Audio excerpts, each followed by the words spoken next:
नमस्कार, आप सभी का स्वागत है let's crack UPSC CSC Hindi. 5 series के अंदर हम लोग डिस्कस करते हैं डेली प्रीलिम्स करंट अफेयर्स। आपको मिस नहीं करना, इसमें हम लोग 2 पार्ट में डिस्कशन करते हैं। पहला पार्ट में हम कुछ इंपॉर्टेंट टॉपिक्स डिस्कस करते हैं और दूसरे पार्ट में एमसीक्यूज़ रहते हैं। चलिए शुरू करते हैं। सारे जो टॉपिक्स है वो हिंदी में ही हैं। This session is presented by me, my name is Saurabh Pandey. आप बाकी रीड कर सकते हैं। बैच कोर्सेज शुरू हो चुके हैं, नए बैच कोर्सेज भी आपके आ रहे हैं, आप इनको कर सकते हैं। काफ़ी इंपॉर्टेंट कोर्सेस हैं, मेरे भी कई कोर्सेस आ रहे हैं। अभी करंट अफेयर का कोर्स जून से शुरू हो रहा है। तो unacademy.com या unacademy लर्निंग ऐप डाउनलोड करो और कोड याद रखना है। और जो कोड आपको इस्तेमाल करना है, आप इस्तेमाल कर सकते हैं SPLIVE या फिर SP10 या SPLIVE कोड इस्तेमाल कर सकते हैं। जैसे आप इन कोड का इस्तेमाल करोगे, जो अमाउंट होगा that amount will reduce by 10%। तो SP10 या SPLIVE दोनों में से कोई भी कोड आप इस्तेमाल कर सकते हैं। कोई डाउट हो तो आप इस नंबर पे कॉल कर सकते हैं। आप लोग अपना अटेंडेंस ज़रूर से दें, आप कहाँ से हैं ये ज़रूर से बताएं। और एक डिसिप्लिन भी लेकर आएँ कि सुबह क्लास जल्दी करनी है, समय से करना है, सुबह जल्दी उठना है। एक हैबिट ज़रूर से बनाएं, काफ़ी आपको हेल्प करेगा। एक डिसिप्लिन रहेगा तो प्रिपरेशन में भी काफ़ी मज़ा आएगा। चलिए शुरू करते हैं। पहला टॉपिक है central institute of petrochemical engineering and technology. ये जो सेंट्रल इंस्टीट्यूट है, केंद्रीय आप कह सकते हो कि केंद्रीय प्लास्टिक इंजीनियरिंग और प्रौद्योगिकी संस्थान या central institute of plastic engineering and technology, इसका नाम रखा गया है, इसका नाम बदल कर रखा गया है central institute of petrochemical engineering and technology. ठीक है, तो central institute of plastic engineering and technology का नाम रखा गया है central institute of petrochemical engineering and technology. ठीक है, यहाँ पे का नाम बदल कर रसायन और उर्वरक मंत्रालय भारत सरकार के तहत राष्ट्रीय पेट्रोकेमिकल इंजीनियरिंग और प्रौद्योगिकी संस्थान रख दिया गया है। तो ये आपको याद रखना इंपॉर्टेंट हो जाता है। परिवर्तित नाम तमिलनाडु सोसाइटी पंजीकरण अधिनियम 1975 के तहत किया गया है। तो ये फैक्ट भी इंपॉर्टेंट हो जाता है, तो किसके तहत इसका नाम चेंज किया गया है। अब CIPET पूरी तरह से पेट्रोकेमिकल क्षेत्र के विकास के लिए खुद को पूरी तरह से समर्पित करने की स्थिति में होगा। ये पूरे तरीके से अपने आप को एंटायर पेट्रोकेमिकल सेक्टर, पूरा जो पेट्रोकेमिकल सेक्टर है, पेट्रोकेमिकल क्षेत्र है, वहाँ पर अपने आप को पूरे तरीके से फोकस करेगा, जिसमें कई चीज़ें हैं, जैसे एकेडमिक्स है, स्किल्स हैं, टेक्नोलॉजी सपोर्ट है, रिसर्च है, सब चीज़ें इसमें इंक्लूडेड है। दूसरा देखते हैं पागदा क्या है।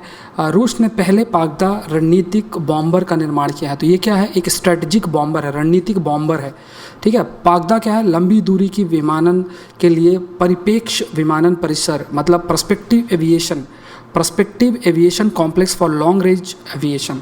ठीक है, तो इसका अगर आप देखोगे, prospective aviation complex for long range aviation, लंबी दूरी की विमानन के लिए परिप्रेक्ष्य विमानन परिसर, उत्पादक 80 और कोरियर के रूप में भी जाना जाता है। इसे प्रोडक्ट 80 के नाम पे भी जाना जाता है, ऐसे इस्तेमाल होता है, इसको कहा जाता है प्रोडक्ट 80 या फिर कोरियर, इस तरीके के नाम से भी इसको जाना जाता है।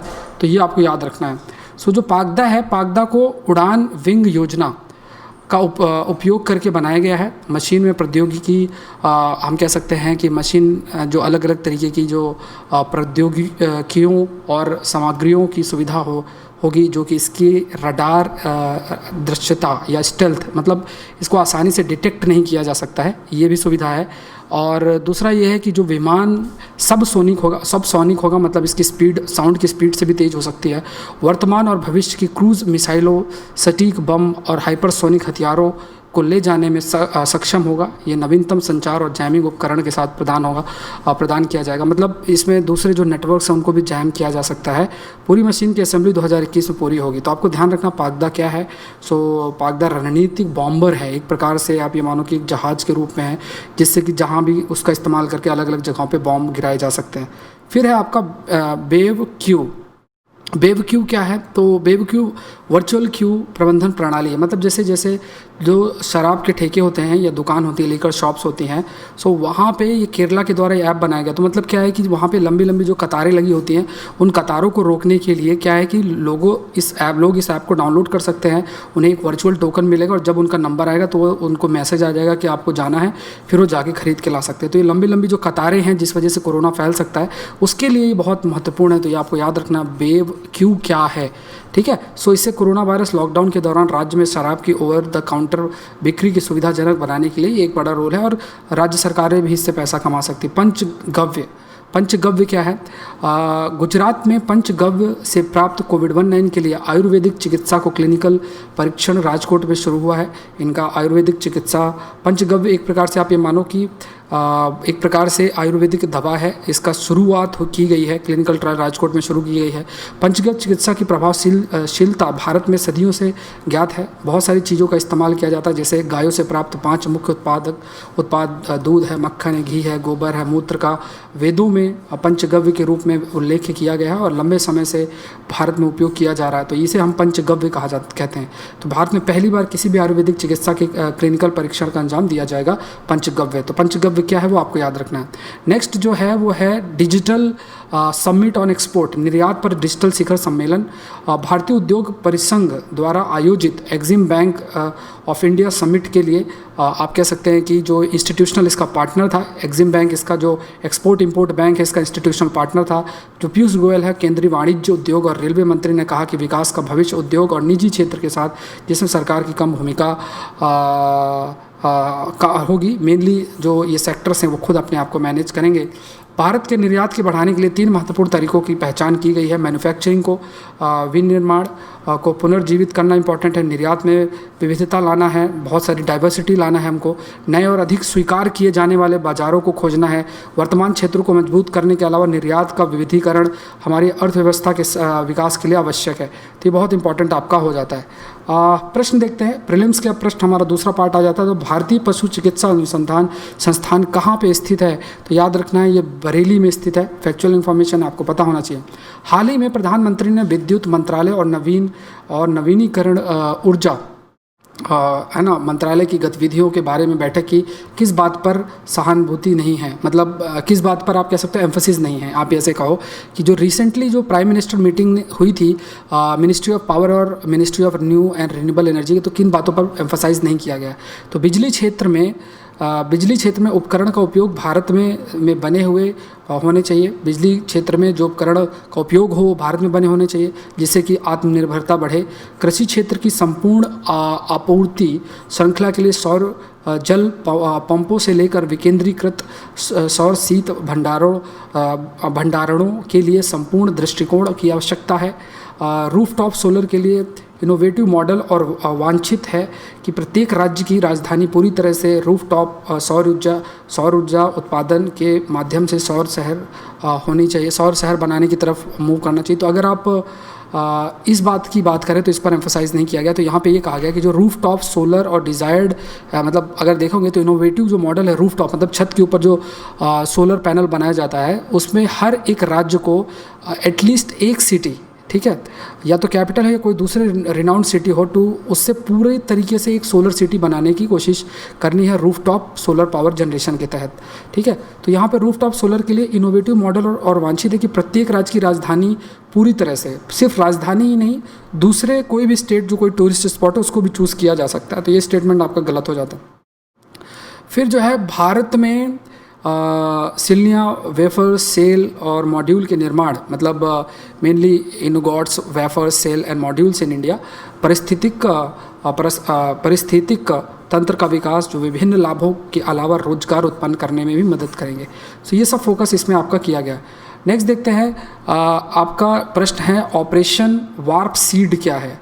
वर्ष के अंत तक एक कोरोना वायरस वैक्सीन बनाने का यूएस का प्रयास, अपनी अर्थव्यवस्था से पुनर्जीवित करने का संयुक्त राज्य अमेरिका का प्रयास, कोविड-19 के संक्रमण दर को नियंत्रित करने का यूएसए का प्रयास, कोरोना वायरस के संक्रमण से इसकी रिकवरी दर को बढ़ाने का यूएसए का प्रयास। तो यहाँ पे अगर आप देखोगे तो वर्ष के अंत तक एक कोरोना वायरस के वैक्सीन बनाने का यूएसए का प्रयास, उसको ऑपरेशन वार्प सीड कहा जाता है। तो याद रखना ऑपरेशन वार्प सीड क्या है, ये आपको इम्पॉर्टेंट हो जाता है। और ये इम्पॉर्टेंट भी हो जाता है, एक स्टार स्ट्रिक नाम की फिक्शन है, उस बेसिस पर इसका नाम रखा गया है। और काफ़ी चीज़ें मैसिव, बहुत से साइंटिफिक इंडस्ट्रियल लॉजिस्टिकल एंडेवर है, प्रयास किया जाएगा कि एक वैक्सीन बनाया जाए। ठीक है, काफ़ी प्रयास इसके अंदर किया जा रहा है।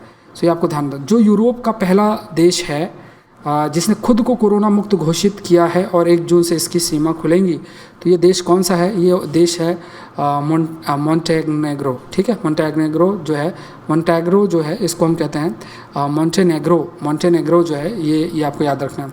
सो बोर्ड ऑफ गवर्नेंस या न्यू डेवलपमेंट बैंक शंघाई चीन में मुख्यालय के गवर्नर बोर्ड के सर्वसम्मति से 7 जुलाई 2020 से एनडीबी के अध्यक्ष के रूप में श्री आप कह सकते हो मिस्टर मार्कोस प्राडो त्रॉयजो, ठीक है, को चुना है। सो वे किस ब्रिक्स राष्ट्र से हैं? सो ये जो है आपके ब्राज़ील से हैं, आपको नाम याद रखना है। सो ये ब्राज़ील के डिप्टी इकोनॉमी मिनिस्टर भी थे और स्पेशल सेक्रेटरी भी थे फॉरेन ट्रेड के। ब्राज़ीलियन गवर्नमेंट को फाउंड किया था इन्होंने BRICS lab at Columbia University. बहुत से इन्होंने काम किए थे, मेंबर भी थे वर्ल्ड इकोनॉमिक फोरम के, और फिर ये न्यू डेवलपमेंट बैंक के अब चेयरमैन भी रहेंगे। गवर्नर बोर्ड के सर्वसम्मति से आप कह सकते हो कि एनडीबी के अध्यक्ष रहेंगे। किस राज्य ने हाल ही में घोषणा की है कि वह जल्द ही राज्य स्वास्थ्य रजिस्टर के द्वारा अपने सभी नागरिकों के स्वास्थ्य डेटाबेस को बनाए रखने के लिए एक परियोजना शुरू करेगा? किसने कहा है?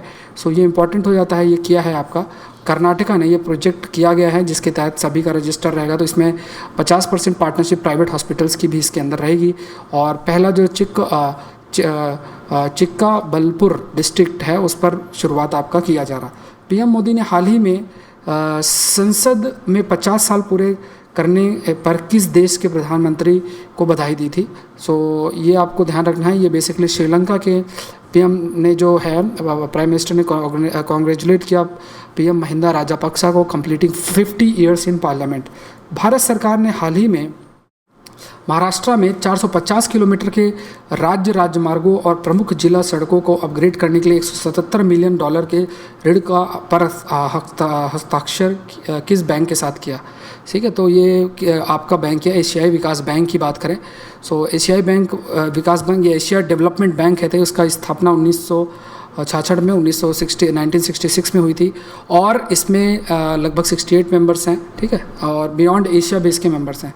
किस भारतीय राज्य ने हाल ही में घोषणा की है कि वह राज्य में 800 किलोमीटर सड़कों को हर्बल सड़कों के रूप में विकसित करेगा?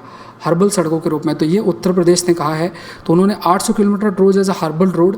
ये जो हर्बल रोड है इसमें मेडिसिनल और हर्बल ट्रीज बोथ साइड में होंगे। रोड के चारों तरफ मेडिसिनल प्लांट और हर्बल सीड ट्रीज आपके होंगे। तो बहुत बड़ा कदम है, अच्छा कदम है, इंपॉर्टेंट रखना इंपॉर्टेंट हो जाता है।